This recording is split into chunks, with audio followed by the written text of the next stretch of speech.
Hey y'all, I am Selena, the self care alchemist and founder of Salyana Essentials, which is a wellness company that's designed to help busy professionals reduce stress, recover from burnout, and live a life that they love.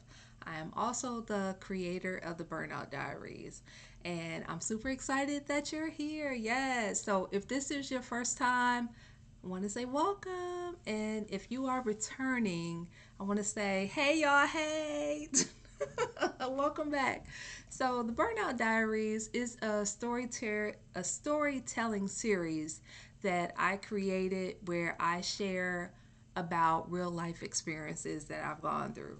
And so, these are truly unfiltered moments in my journey from burnout to healing. And I'm going to say, some of these stories are really hard to share. This one that I'm sharing today is one of those ones. But I release new episodes of the Burnout Diaries every Thursday at 6 a.m. Eastern Standard Time. And I want to take a little bit of time to go deep. So I have recorded Burnout Diaries episodes 1 through 4 so far. And so initially it was just like between 2 and I would say 5 minutes where I just briefly shared about the story. But I really want to take time to dive a little bit deeper because it's important to just not hear the story, but to actually learn what I did to move through the experience. And so I am a wellness entrepreneur. I've spent over 20 years working in corporate environments, and at the pretty much the bulk of my career has been working in high pressure environments. And so I have been the one that's been doing the most, carrying too much, staying late. Oftentimes, I would be the first one to arrive and the last one to leave for the day. And I've tried to be everything to everyone. And for a long time, I thought that that's what I needed to do in order to be successful. And I also thought that that's what I needed in order to prove that I belonged. And so, this story that I'm going to share, it occurred early in my experience. And so, this really was my first taste of being a manager. So, in this position, I was being promoted from a senior rep to a manager. And baby, I earned that role. I earned that position. I was working overtime. I was doing projects that were outside of the scope of my job description. I was training new hires. I was traveling as needed, even as a single mom. And I was excited, not just because of the title, but because it meant that I was finally getting my seat at the table, or so I thought. And part of this promotion meant that I was getting in office. And instead of being congratulated, I got a cold reminder that being a part of the management team was conditional. And so I remember this like it was yesterday. And for me, it was my manager, who was a director at the time. She called me into the conference room. And when I walked in, there was her manager, who was the VP. And so I sat down. My manager started talking about my contributions to the team and my performance, and gave me a lot of high fives and kudos, good job, all that good stuff. And then she came down to stating that I was being promoted from senior rep to manager. And she turned to the VP and asked, hey, when is Selena going to get her office? And huh, I wasn't ready for his answer. He said, I'm not ready for her to have an office. And I kind of turned and looked at her, and then I looked back at him puzzled. And nobody else said any words. It was, okay, Selena, I'll see you back at your desk. And yeah, I walked away. That moment for me, it stung. And it wasn't really about what he said, it was about what he confirmed. because what he confirmed was no matter how hard I worked, no matter the contributions and the high fives and the accolades that I had just received, it didn't matter. I still was being seen as an outsider. And I got an office 3 months later. And so 3 months later, and it wasn't, I'll be really honest, as I was planning out the Burnout Diaries and I thought about this experience with this particular story, I realized that it was a file room that I received. It wasn't until this has been a good, I don't know, 15, probably pushing 20 years ago that this happened. I'm going to say probably closer to 15 years ago. And yeah, I didn't realize it wasn't a file room until me planning the story. And I just remember that I didn't have, my office didn't have windows. It didn't have a door with the, you know how the doors had a little glass. It didn't have that. It was just literally a file room. And that, looking back on that, that was super foul. Um, it really stung at the time because I was the only black manager in the office. And it wasn't about them not having the space, not having the office, because there were people who had been hired but who hadn't started with the company yet that had offices. In fact, they had their names already on the doors and they had nice window views and all that good stuff. So it wasn't about the space, it was more about power.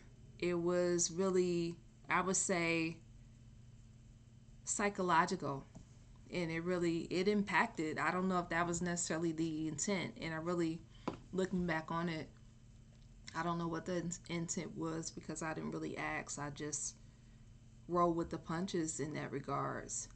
And leaving out of that office initially, I just kind of brushed it off and I told myself that it didn't matter. But the truth was, it hurt and I felt embarrassed, and I was really exhausted from trying to earn the space and earn the seat at the table because I had already outworked a lot of people in that space. And so it brought up old wounds for me, the feeling of being underestimated and the feeling of always having to work twice as hard to get half the recognition.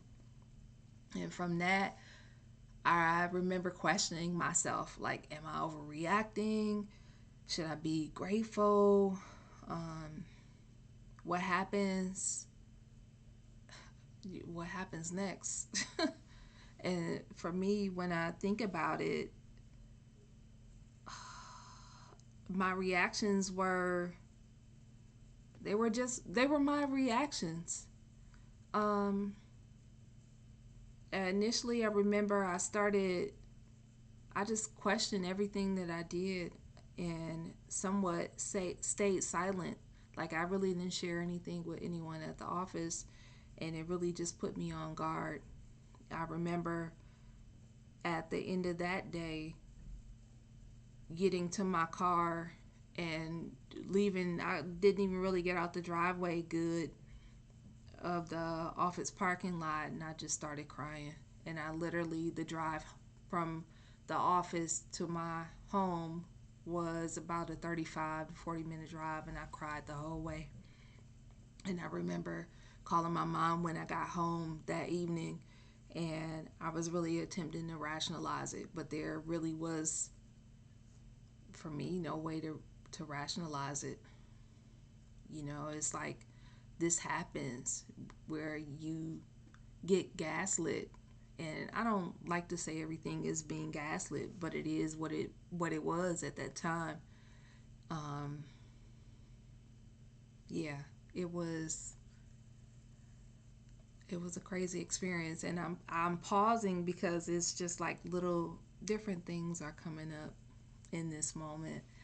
I remember waking up the next morning after that experience and I just called in. I called off because I needed some time to get my mind right. And I started journaling a little, and it really was to help me process my anger because I was mad as beep. And I didn't want it to necessarily consume me. Plus, I didn't want to go to work and get to the point where I put my livelihood in jeopardy. And so I remember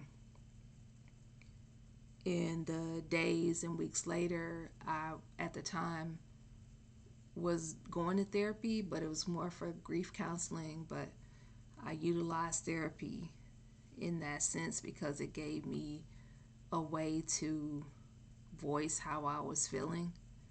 And therapy really showed me that this experience wasn't really about me not being enough.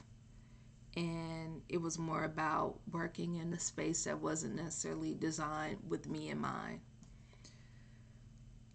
I'm trying to think of when I really, after those initial weeks, after the therapy, and really just working to process it and start to heal from it. For me, I did little practices, simple practices like having herbal tea. So my go-to was definitely rose, any a tea with rose in it, or hawthorn or linden, because rose is it uplifts your mood and it helps with emotional tension. And then there is hawthorn. Hawthorn is definitely good for the heart and it helps with relaxation. And then you have linden, which is, it really helps calm the nervous system.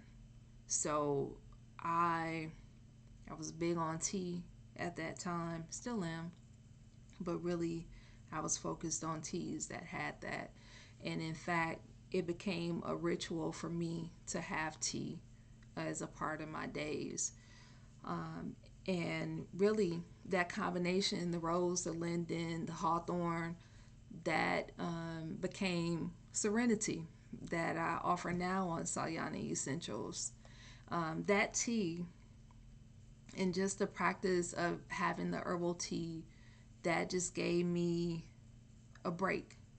It gave me permission to relax. It gave me permission to stop trying to prove myself. That little act of having the tea. The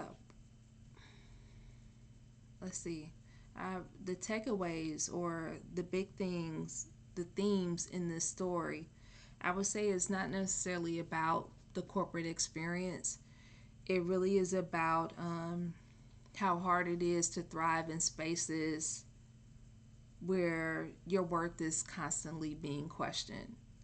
And it's also about like the hidden costs, the hidden costs of being the only one, having a code switch and be hyper aware of the situation, and a lot of times carry microaggressions in silence.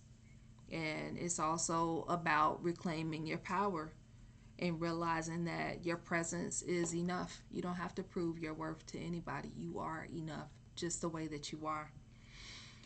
Um, yeah, with that, I would say if you've ever felt like you're the only one,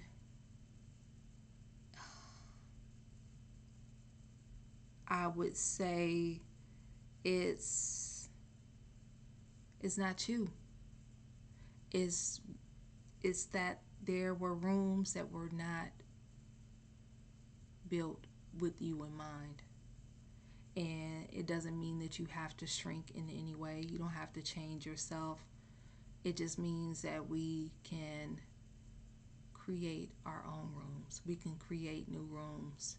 And that's part of the reason why I created the wellness company.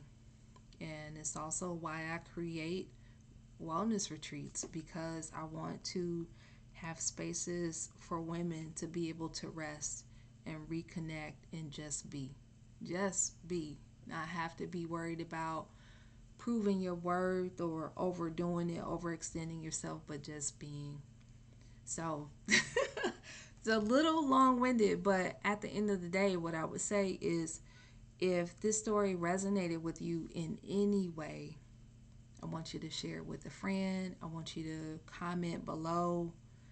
I want you to reach out, especially if you're craving a space where you can breathe. If you want to unmask and you want to feel whole, reach out. I can be reached via email. I can be reached on the website. I will definitely have my information in the comments or in the description below. So I want to say thank you. Thank you for spending time with me. Thank you for listening to my story. And these truly are personal stories. Sometimes it's hard to share. Sometimes it's hard to revisit. This is one of the ones, I'll be honest, when I recorded the shorter version of this story, I ain't gonna lie, I cried. And really reflecting back at that time and what I went through. And it really wasn't about being a victim or woe is me, but it was really thinking about how I went through that experience and how I've gone through the burnout and how I have recovered. And I'm going to say recovery is a process. This healing thing is a journey. And it's not like a one and done. It truly is an evolution over time. So thank you. I want you to take care of yourself today in whatever small way that you can, because you deserve that. And I'll see you next Thursday at 6 a.m. for another episode of the Burnout Diaries. Until we chat again, I'll see ya. Be gentle to yourself. Take care.